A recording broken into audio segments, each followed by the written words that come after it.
how to start planning for the next school term. I know you probably don't even think about it because you are waiting for the winter break, and you, my friend, deserve it. But if you just get off and go really quickly, you are going to have so much to do when you get back that in the end you're going to end up burning the midnight candle by just having to keep afloat with meetings and everything that takes up your time, that you're not going to have time to plan.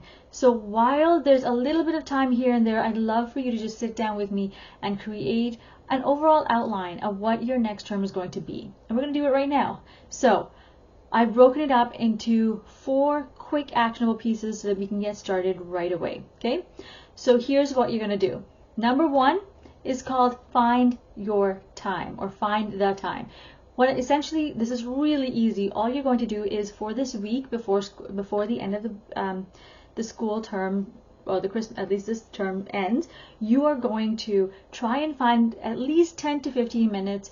If you can spare 30 minutes, that's even better, of time to plan for next year. That's all you're going to do. Where can you find the time every day or almost every day this week?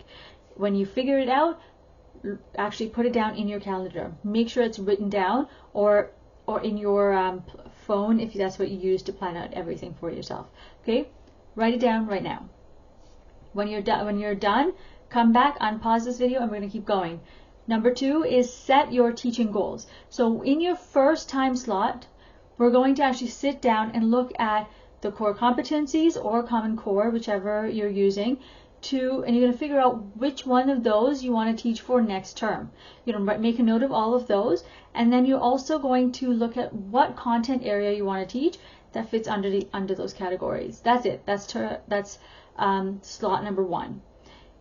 Slot number 2 under this is looking at what content, like really finding time to like develop that content under the core competencies. Okay, so make a little bit more of a meatier, I guess, of ideas. Write it down so that you have a better idea of what you're going to be teaching.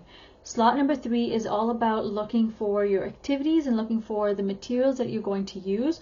Write all of those down. So you're not going to go search for it, but you're going to write down those. Just quick notes, okay? That's all you need.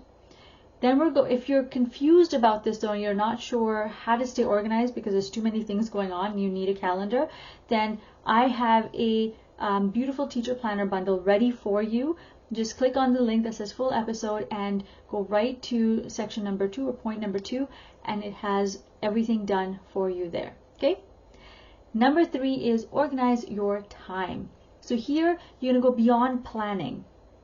What you are going to do is look at what tangible pieces of work do you need to do. So do you need to cut up things for your activities? Do you need to create rubrics for your activities? Whatever it is that you need, when are you going to find that time, either before or after? Because by now you've probably done a lot before, so you're probably looking to when you come back from the winter break.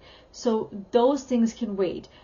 So figure out when you can do that, put that in your calendar right away. Now if this is all too much and you're looking for a way to organize your time, especially during the winter break, because you don't want to take up your entire time later on, I've got a free masterclass and a free resource ready for you. Again, click the full episode link and go to slot number or strategy number 3, and it's already there for you. Okay? Number 4 is find your group. So here, it's sometimes really hard, especially now where you just want to get out, to think about what you want to do and what you want to teach. So it's really good for you to actually associate with other people, talk to other people, and find a community where you can belong. So if you have a teacher partner, then talk to them. But if you don't have one, then perhaps somebody in your school with a higher or a lower grade, just a little bit higher. So if you teach grade 3, maybe grade 4 or grade 2 teachers might be someone you want to talk to, because even though you're not teaching the same things, you're at least learning from each other, and it'll spark some creativity for you. Okay? So let's recap really quickly what we've talked about. We have looked at the reasons why we want to plan in advance. We've also looked at 4 different ways that we can do that. Number 1 is find the time. Number 2 is set your teaching goals. Number 3 is organize your time. And number 4 is find your group. Thank you so much for joining me. If you have any questions in the meantime, please feel free to contact me.